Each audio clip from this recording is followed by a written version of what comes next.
In the beginning, three words that launched the most influential story ever told. But what did they mean to the people who first heard them? We think of Genesis 1 as a simple story of creation, a divine checklist. Light, sky, land, sun, moon, animals, and finally, humanity. But beneath this beautiful, poetic structure lies a radical, world-altering statement. To understand Genesis, we have to travel back in time, not just to the dawn of creation, but to the ancient world where this story was first told. The neighbors of ancient Israel, the Babylonians, the Egyptians, the Canaanites, had their own creation stories, and they were nothing like Genesis. Theirs were tales of chaos, conflict, and cosmic warfare. The world wasn't planned. It was a violent accident, born from the corpse of a slain god. The universe was a brutal, unpredictable place, ruled by petty, warring deities who were often indifferent, if not hostile, to humanity. Imagine living in a world where you believe the sky is held up by a victorious god, standing on the carcass of his defeated mother, a sea monster. This was the worldview of the Babylonians in their epic, the Enuma Elish. Creation was the byproduct of a celestial power struggle. The sun, moon, and stars weren't loving provisions. They were just markers set in the sky. And the humanity?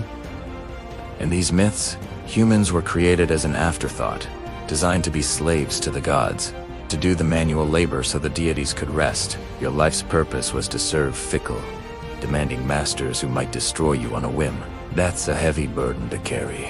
It's a worldview steeped in fear and uncertainty. Now, into this dark, chaotic world, the first chapter of Genesis shines like a beacon. Listen to the contrast. There is no battle. There is no conflict. There's just a single, all-powerful God who speaks. And when he speaks, order emerges from the formless void. The Hebrew words for formless and void, tahu, viabu, paint a picture of a wild, untamed, watery chaos. This is the same imagery of the primordial deep, the monstrous sea, that we see in other ancient myths. But in Genesis, this chaos isn't a rival deity to be fought and conquered. It's simply the raw material, patiently waiting for the Creator's command. God speaks, "Let there be light," and there is light. There's no struggle. He separates the waters from the waters, creating the sky. He gathers the seas, and dry land appears.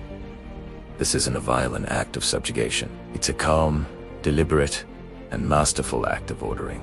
God is not a warrior god. He is a sovereign architect. He is bringing his divine peace, his shalom, to the cosmos. Notice the rhythm, the repetition.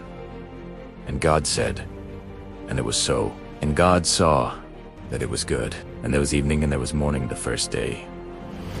This poetic structure isn't just for style. It's theological. It communicates a world that is stable, predictable, and good. The universe isn't a random accident. It's a carefully crafted masterpiece. Every part has a purpose, from the great lights in the sky to the smallest creature that creeps on the earth. The sun and moon are a perfect example. In the surrounding cultures, the sun and moon were powerful deities to be feared and worshipped. But Genesis demotes them.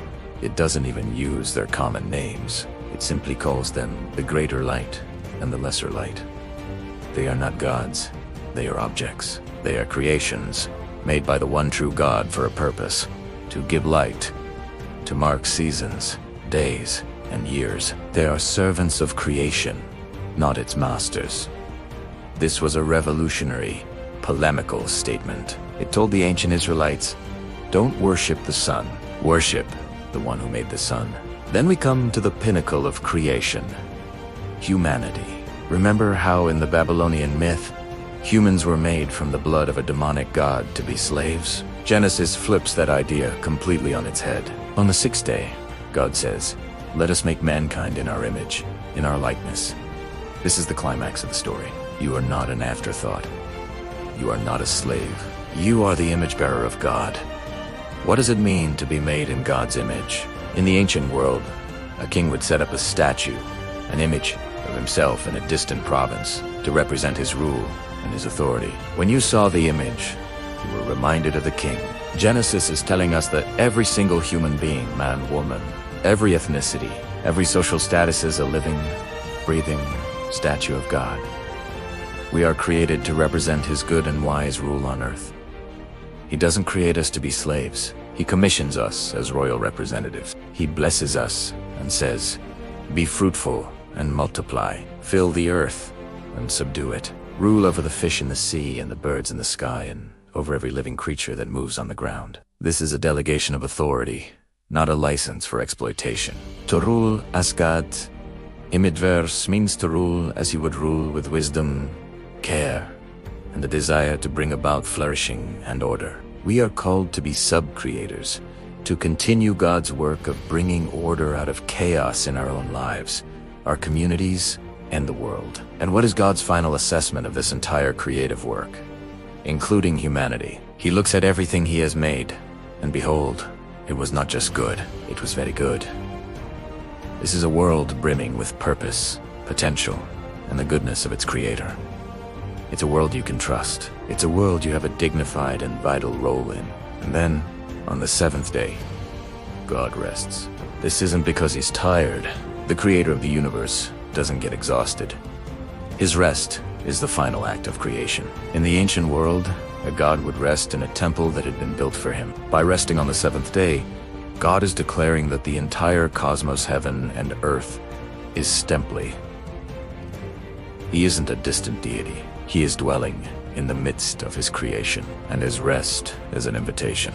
It's an invitation for humanity to cease from our work and enter into His presence, to enjoy the good world He has made and to enjoy fellowship with Him. The goal of creation wasn't just to make stuff. It was to create a sacred space where God and humanity could live in relationship.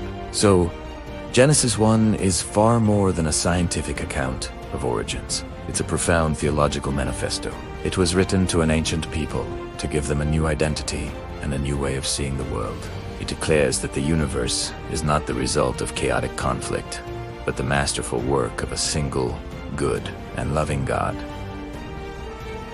It tells us that our world is ordered, good, and full of purpose. And most importantly, it tells us who we are. Not slaves to cosmic tyrants, but beloved children, made in the image of God, crowned with dignity and invited to partner with Him in His work and enjoy His presence forever.